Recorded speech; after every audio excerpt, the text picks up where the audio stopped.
Hello everyone, welcome back. मैं प्रियंका चौधरी और आज की इस वीडियो मॉड्यूल में हम पढ़ने वाले हैं हिंदी ग्रामर का मोस्ट इंपोर्टेंट टॉपिक पद एवं पदबंध। तो डियर स्टूडेंट्स, मैं आपको बता दूं कि इस वीडियो में हम पढ़ने वाले हैं शब्द एवं पद की परिभाषा, शब्द व पद में अंतर, पदबंध, पद व पदबंध में अंतर तथा पदबंध के संपूर्ण भेद उदाहरण सहित।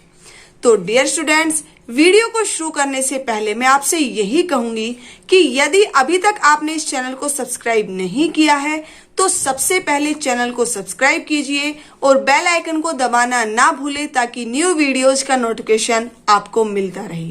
तो देखिए शब्द। तो डियर स्टूडेंट, सबसे पहले हम शब्द की परिभाषा देखेंगे। देखो, एक से अधिक वर्णों के मेल से बने सार्थक वर्ण समूह शब्द कहलाता है। शब्द किसे कहेंगे? एक से अधिक वर्णों के मेल से बने सार्थक वर्ण समूह क्या कहलाते हैं? शब्द कहलाते हैं। ठीक है, जैसे सीता, रमेश, शहर आदि। अब बात आती है कि पद किसे कहते हैं। जब कोई शब्द स्वतंत्र न रहकर व्याकरण अर्थात कारक, वचन, लिंग, पुरुष इत्यादि के नियमों में बंध जाता है तब वह शब्द पद बन जाता है। उदाहरण है, महेश खेलता है और एक साइड मैंने लिख दिया बेटा महेश। तो देखो बेटा, यहां ये महेश लिखा हुआ है, यहां महेश लिखा हुआ है, ये क्या है? ये एक शब्द है। क्या है? ये एक शब्द है और ये शब्द भी कैसा है? स्वतंत्र है। ठीक है, ये महेश क्या है? शब्द है, लेकिन ये शब्द भी कैसा है? स्वतंत्र है। लेकिन यही इस महेश को, यहां भी महेश लिखा हुआ है, लेकिन यहां क्या है? महेश खेलता है। तो क्या हुआ? ये एक पद बन गया। यहाँ जो ये महेश है वो एक पद का कार्य कर रहा है। तो बेटा, यहाँ पर महेश और यहाँ पर भी महेश, लेकिन यहाँ एक शब्द है और यहाँ पर क्या है? ये महेश एक पद का कार्य कर रहे हैं। तो यहाँ पर ये पद कैसे बना? अभी मैंने आपको बताया था कि जब कोई शब्द स्वतंत्र न रहकर व्याकरण के नियमों में बंध जाता है तो वह शब्द क्या बन जाता है? पद बन जाता है। यहाँ भी ये व्याकरण के नियमों में बंध गया है, लेकिन यहाँ पर ये क्या है? स्वतंत्र है। स्वतंत्र है तो ये शब्द है और व्याकरण के नियमों में बंध गया, मतलब अब ये एक वाक्य में प्रयुक्त हो गया है, तो ये क्या बन गया है? एक पद बन गया है। क्लियर? अब बात आती है शब्द व पद में अंतर। देखिए, एक साइड मैंने यहाँ पर शब्द लिखा हुआ है और दूसरी तरफ मैंने लिखा हुआ है पद। तो शब्द है, उसका फर्स्ट पॉइंट है कि शब्द वर्णों की स्वतंत्र व सार्थक इकाई है। पद वाक्य में प्रयुक्त शब्द है। ठीक है, शब्द क्या होता है? वर्णों की स्वतंत्र व सार्थक इकाई होती है और पद क्या होता है? वाक्य में प्रयुक्त शब्द क्या कहलाता है बेटा? पद कहलाता है। सेकंड पॉइंट है कि शब्द का मात्र अर्थ परिचय होता है। शब्द का मात्र अर्थ परिचय होता है, लेकिन पद का व्याकरणिक परिचय होता है। मतलब इसमें कारक, वचन, लिंग, पुरुष आदि सब चीजों का परिचय होता है। ठीक है। थर्ड पॉइंट है कि शब्द सार्थक व निरर्थक दोनों होते हैं, जबकि पद वाक्य में अर्थ का संकेत देता है। और पद का ही फोर्थ पॉइंट है कि पद से लिंग, वचन, कारक तथा क्रिया का संबंध होता है। अभी मैंने बताया था ना कि पद का क्या होता है? व्याकरणिक परिचय होता है। ठीक है, तो अब हमारे एग्जाम्पल देखिए बेटा, यहां लिखा हुआ है उदाहरण, लड़का, घर, बुलाना आदि। ये अलग अलग है। ये क्या है बेटा? एक शब्द है। लड़का, घर, बुलाना, ये क्या है? ये शब्द है।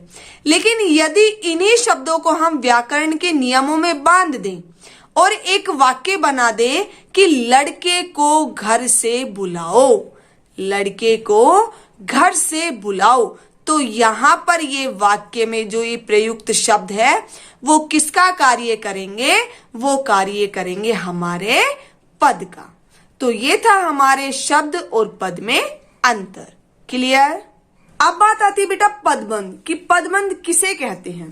तो देखिए, जब एक से अधिक पद जब एक से अधिक पद सामूहिक रूप में किसी एक व्याकरणिक इकाई अर्थात संज्ञा, सर्वनाम, विशेषण, क्रिया, क्रिया विशेषण की तरह काम करे तो उस बंधी हुई इकाई को पदबंध कहते हैं। अर्थात पदबंध अनेक पदों के योग से बना हुआ एक वाक्यांश जो वाक्य में एक ही पद का काम करता है वह पदबंध कहलाता है। पदबंध किसे कहते हैं बेटा? अनेक पदों के योग से बना हुआ एक वाक्यांश जो एक ही पद का कार्य करता है उसे क्या कहते हैं? उसे हम कहते हैं बेटा पदबंध। अब यहां उदाहरण के द्वारा समझिए। मैंने लिखा हुआ है मोतीलाल नेहरू के पुत्र जवाहर भारत के प्रथम प्रधानमंत्री बने। वापस देख लीजिए, मोतीलाल नेहरू के पुत्र जवाहर भारत के प्रथम प्रधानमंत्री बने। यहां बात तो किसकी हो रही है बेटा? मोतीलाल नेहरू के पुत्र जवाहर की। किसकी बात हो रही है? जवाहर की। लेकिन यहां ये जवाहर शब्द को प्रयुक्त किया गया है तो इससे पहले ये जो जवाहर शब्द है वो अनेक पदों के योग से बना है। किन किन? जैसे कि मोतीलाल नेहरू के पुत्र जवाहर। तो यहां ये जवाहर है, ये तो क्या है बेटा? हमारी संज्ञा पद है। मैं डायरेक्ट बता देती हूं, ये क्या है? संज्ञा पद है। मतलब ये पद तो है लेकिन वो पद भी कैसा है?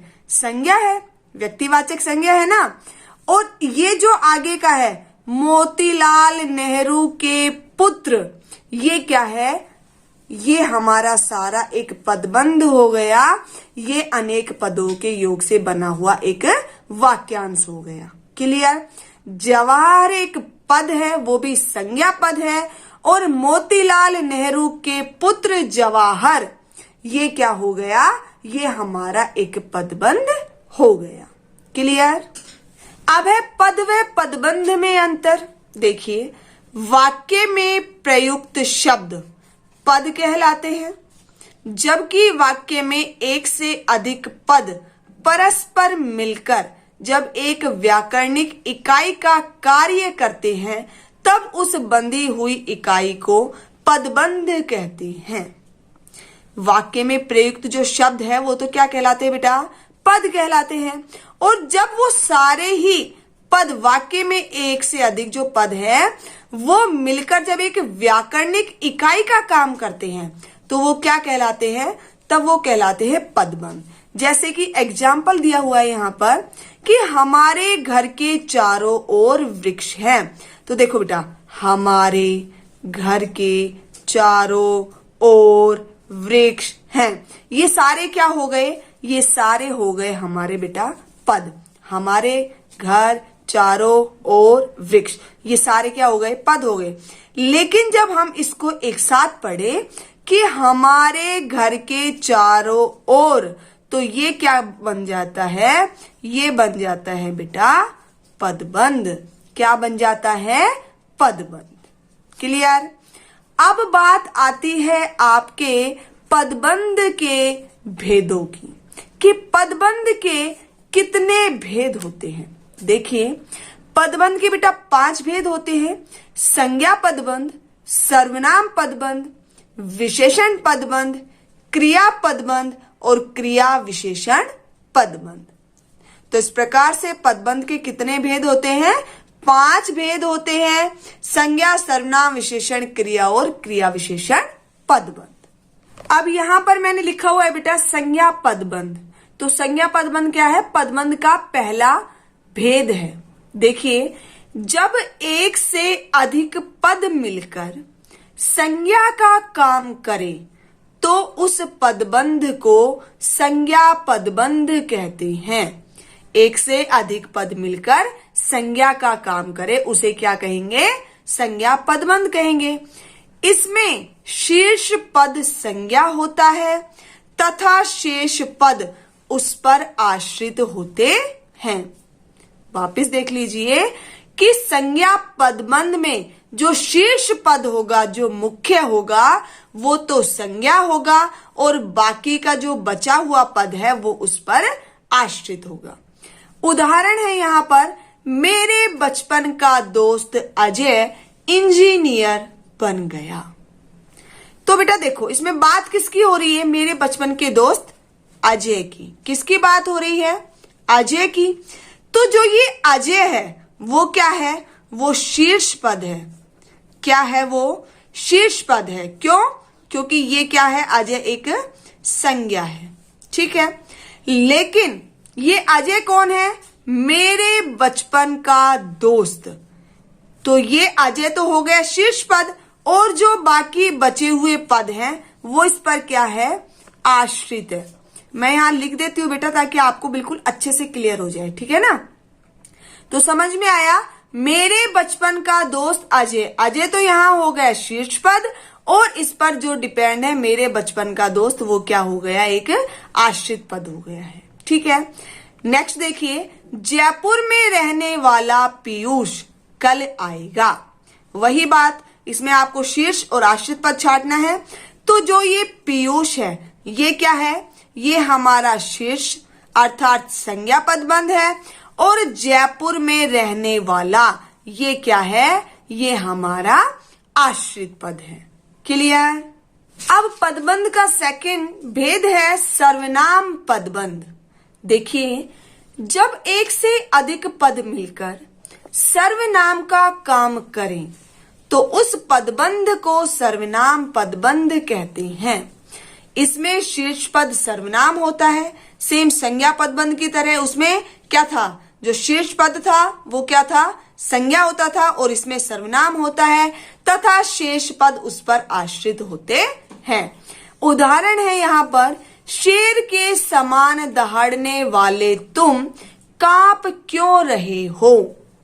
शेर के समान दहाड़ने वाले तुम। तो यहां जो ये तुम शब्द है वो क्या है? वो यहां पर शीर्ष पद है, और वो किसका? सर्वनाम का।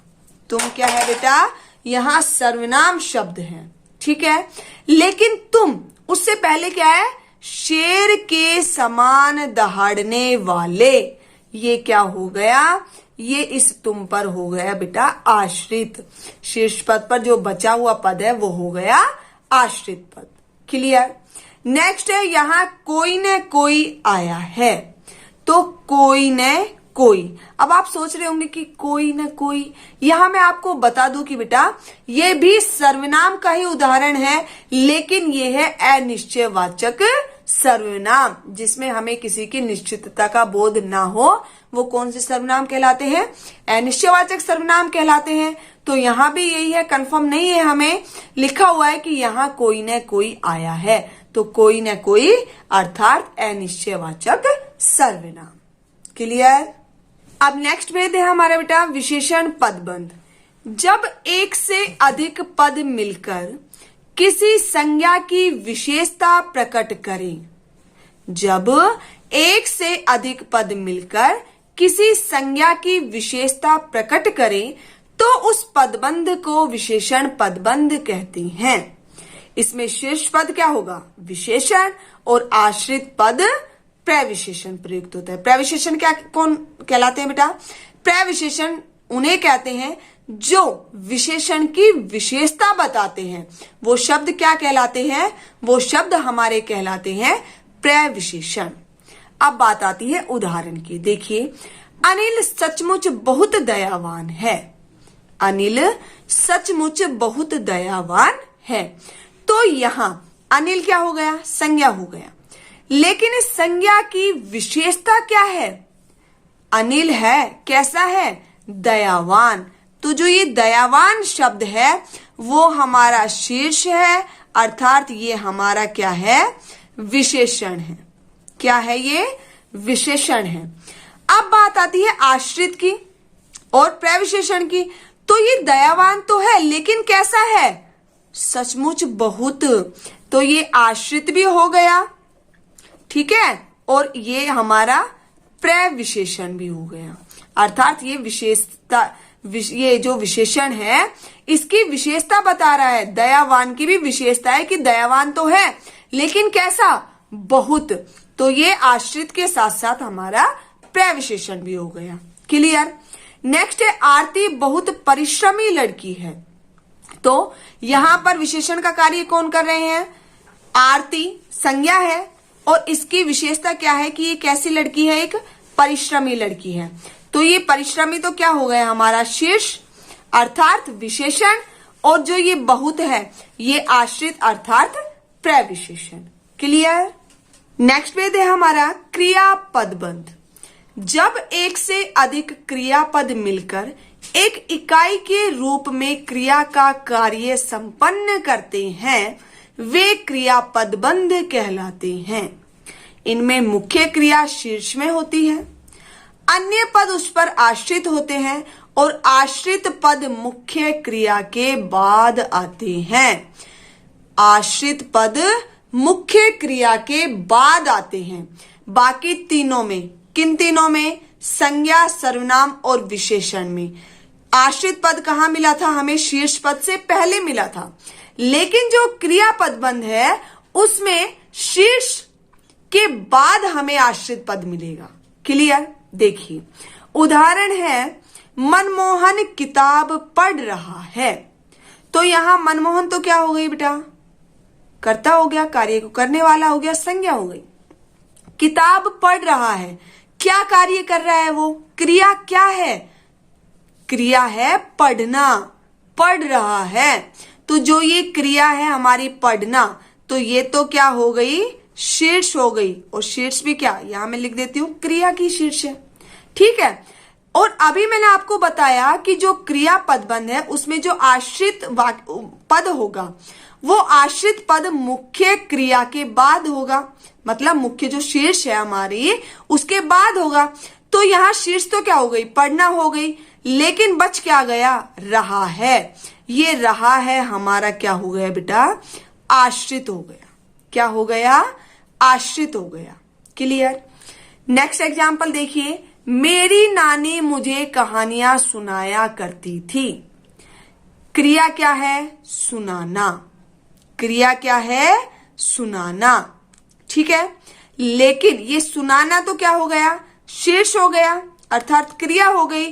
करती थी ये क्या हो गया, ये हमारा हो गया आश्रित। क्लियर। नेक्स्ट और लास्ट है बेटा क्रिया विशेषण पदबंध।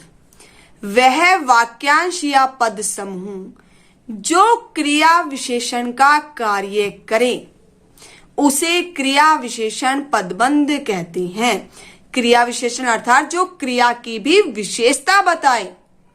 इसमें शीर्ष पद क्रिया विशेषण होता है तथा आश्रित पद पर प्रविशेषण प्रयुक्त होते हैं। क्लियर। उदाहरण है वह बहुत जोर से बोलता है। अब देखो बेटा, वह बहुत जोर से बोलता है। तो देखो क्रिया क्या है हमारी, क्रिया है बोलना। क्रिया क्या है, बोलना। लेकिन इस क्रिया की विशेषता क्या है, बोल तो रहा है लेकिन कैसे बोल रहा है, जोर से। तो ये जोर क्या हो गया हमारा, शीर्ष हो गया, और शीर्ष के साथ साथ ये हमारा हो गया क्रिया विशेषण। क्या हो गया, क्रिया विशेषण। क्लियर। बोलना क्रिया, बोल कैसे रहा है, जोर से। ये जोर क्या हो गया हमारा, शीर्ष हो गया अर्थात क्रिया विशेषण हो गया। लेकिन आश्रित पद क्या है, प्रविशेषण प्रयुक्त होते हैं। जोर से तो बोल रहा है लेकिन कितनी जोर से बोल रहा है, बहुत जोर से। तो ये क्या हो गया हमारा, आश्रित हो गया। क्लियर। नेक्स्ट एग्जाम्पल है उसने बच्चे को पीट पीट कर मार दिया। क्रिया क्या है, मारना, मार दिया। लेकिन क्रिया की विशेषता क्या है, क्रिया विशेषण क्या है या शीर्ष पद क्या है, कैसे मार दिया, पीट पीट कर। ये हमारा हो गया शीर्ष, और शीर्ष के साथ साथ हो गया क्रिया विशेषण। तो डियर ये था आपका पद व पदबंध का टॉपिक। आई होप अब आपको क्लियर हो गया हो। तो डियर स्टूडेंट्स, यदि आपको वीडियो अच्छी लगी हो तो इसे लाइक और शेयर करना ना भूलें। Thank you.